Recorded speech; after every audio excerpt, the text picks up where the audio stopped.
And the inconvenient truth this hour, winter ain't letting up, which has Oklahoma Senator James Inhofe fed up at the man who won a Nobel Prize saying that the earth was warming up. Inhofe has long called warming a hoax. Today, he is doing one better, dramatically better, demanding the Justice Department investigate what he calls the greatest scientific scandal of our generation.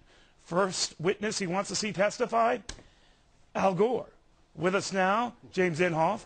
Senator, any reaction as yet from the former vice president? Well, we haven't heard anything from Al Gore, Neil, and I don't anticipate that we will, but we'd like to have him come, hold a hearing in Environment and Public Works. Every assertion that he made in his science fiction movie has now been disproven. Sea level rising, Himalayas melting, and all this stuff.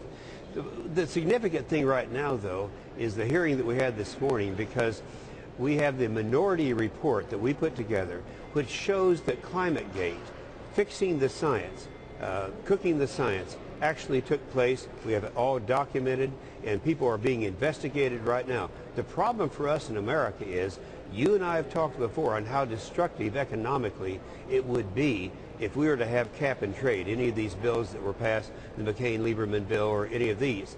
It would be the largest tax increase in the history of America, something over $300 billion a year. Now, since they can't get that passed, in Congress, the Senate won't pass that, they're trying to do it through the Clean Air Act, through the EPA, through an endangerment finding.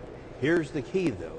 The endangerment finding is based on the science that the IPCC has come forth with. That's the United Nations, and that's all been debunked. So, you know, we're destroying the economy of a nation. But you're saying something more, aren't you, Senator? You're saying lately that some of the weather we have been seeing, more to the point, snow right now in mid-Texas, something that neck of the woods rarely sees. In fact, they're looking at a multi-decade record there as a result.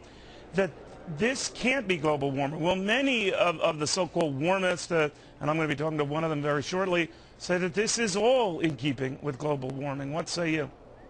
Well, I think that's ridiculous. You know, if this had been a warm spell that we've been going through over the last 5 years, they'd always say, see that? That's global warming.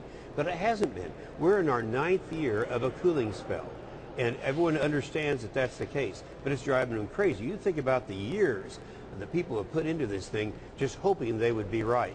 Now we find they're not. And now we find the big thing is, we can't forget it, they cooked the science on which all of this was predicated. Now you want, by the way, you're imploring the Justice Department, I know you have a lot of data with you, but you're imploring the Justice Department to look into this. Any reaction from Justice looking into it? Or investigating? That is exactly right. What we're trying to do is get the IGs to investigate it. I asked Lisa this morning, the director of the EPA, if she would get her IG to investigate the allegations against the science. I don't think she is going to do that, but we need to get the IGs involved. What is an IG? Inspector General. I got you. The Inspector General for the EPA, for NASA, for NOAA, for all these different groups to do their own investigation. That's what they're supposed to do for a living. Then we send that to the Justice Department. That's happening, and by the way, in UK. And there they found the violations of FOIA, that's the Freedom of Information Act, that is a criminal offense. Unfortunately, in Great Britain, the statute of limitations is already run. Well, that could be the case here, in which case it would be a criminal violation. Do you think, Senator, to put this in the most simple of terms, that the weather has kind of been, of late, the wind at your back, a cold wind of that, but that it actually has helped your argument, even though, you know, environmentalists dispute this, that has propelled this talk that maybe the Earth isn't warming up? Neil, I don't know whether you watched the saga of the igloo or not, but the igloo was the one that my grandkids built during this last snowstorm when all the planes were down. I followed it quite closely. Then they put the sign on top, Al Gore's new house. So yes, yeah, it is. We have set records in my state of Oklahoma.